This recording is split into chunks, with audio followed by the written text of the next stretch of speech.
tout ce qu'il fait, tout ça me plaisait beaucoup à jouer. Et c'est facile de jouer seul? Ah, j'adore ça. Enfin, sur ce film-là, j'ai adoré ça. Enfin, parce qu'il est nourri d'autres choses aussi, hein, mais j'ai adoré ça, l'oreiller, tout ça. Voilà, il retourne dans sa chambre d'enfant, il y a encore un poster, je sais pas pourquoi t'as mis un poster des Stéphanois, là, de Saint-Étienne. Bon, il y avait un poster de l'AS Saint-Étienne avec, je sais pas, Platini et Rocheteau. Il regardait ça, et puis voilà, tout d'un coup, il se met dans... Et puis comme il n'a pas mis une tête d'oreiller depuis 30 ans parce qu'il est tout le temps à l'hôtel, donc il n'arrive pas, puis c'est trop petit, bon bref. Tout ça me plaisait beaucoup. Voilà. Et donc tout le côté exubérant, c'était sympathique à jouer, mais je préférais vraiment les choses avec mon père, avec Pio, ou alors quand je lui enseigne à vendre, quand je lui dis, quand tu étais petit, tu te rappelles, tu avais un cours de théâtre, tout ça, etc., tout le monde était nul, sauf toi, etc. Toutes ces scènes-là, j'ai adoré les jouer. Avec Serge Livrosé qui joue mon père, j'ai adoré jouer ça. Ouais, c'est magnifique. J'ai adoré jouer toutes ces séquences-là, quand il est tout seul, quand il rentre, etc., qu'il appelle papa, qu'il n'a pas appelé papa depuis je sais pas combien de temps. Donc voilà, c'est tous des trucs qui m'ont vachement touché, ouais, vraiment.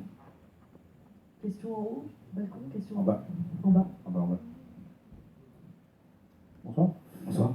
J'avais juste une question par rapport à une petite scène en fait qui dénote un peu en fait à ce moment du film. C'est notamment de votre père justement, enfin, l'acteur qui joue un personnage. Où tout d'un coup on a cette scène un peu comique avec l'ami du père qui confond avec le grand-père. Est-ce que c'était écrit tel quel dans le scénario ou ça a été un peu improvisé sur tournage? Parce que c'est un moment comique à un instant, peut-être le plus dramatique du film en fait. Non, c'est écrit comme ça, c'était même plus long, j'ai un tout petit peu coupé. Et parce que c'est vrai qu'on est dans un tunnel un peu dramatique depuis 15-20 minutes, hein, où ce qui se passe pour Serge n'est pas forcément funky. Et voilà, c'est un moyen. Enfin, moi j'adore au cinéma quand il y a des ruptures et qu'on passe dans un instant assez rapide du rire aux larmes.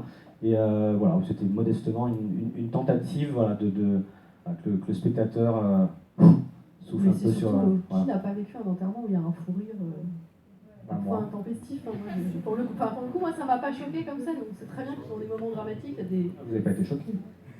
Non, troublé, pardon, interpellé. Alors pourquoi Romain Bouteille? Romain Bouteille, il a passé le casting à un moment donné pour jouer le rôle de Gilbert. Le